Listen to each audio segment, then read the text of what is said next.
Welcome everybody. We have been given this question. We are expected to find the value of x. So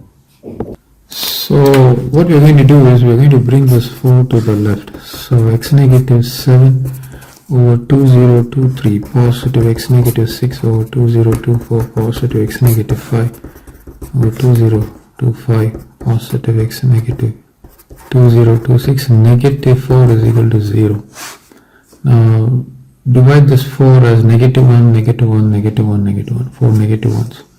I'm going to start writing it like this: x negative 7 over 2023 negative 1 positive x negative 6 2024 negative 1 positive x negative 5 over 2025 negative 1 positive. This is 6 actually, right? 2026 negative 1 is equal to 0.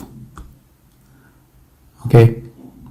So next step is I'm going to club these two together, these two together, these two together, these two together, and then get the LCM. So this is 2023 x negative 7 negative 2023 positive LCM is 2024 x negative 6 negative 2024 positive 2025 x negative 5 negative 2025 positive 2026 x negative 4 negative 2026 equal to 0.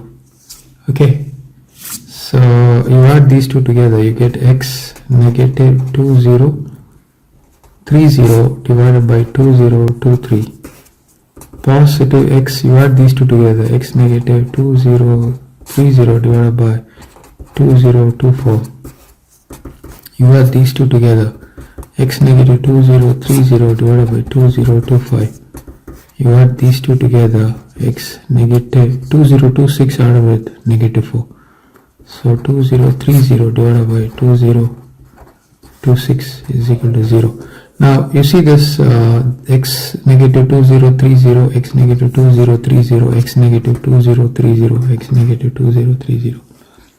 I can take x negative 2030 as a common factor and I will get 1 over 2023 plus 1 over 2024 plus 1 over 2025 plus 1 over 2026 is equal to 0. Now by the law of products, if AB is equal to 0, this means either A is equal to 0 or comes there, B is equal to 0. But 1 over 2023 plus 1 over 2024 plus 1 over 2025 plus 1 over 2026 cannot be equal to 0. This means x negative 2030 is equal to 0. This means x is equal to 2030, which is the solution for this question. Thank you everybody. Please like, share and subscribe.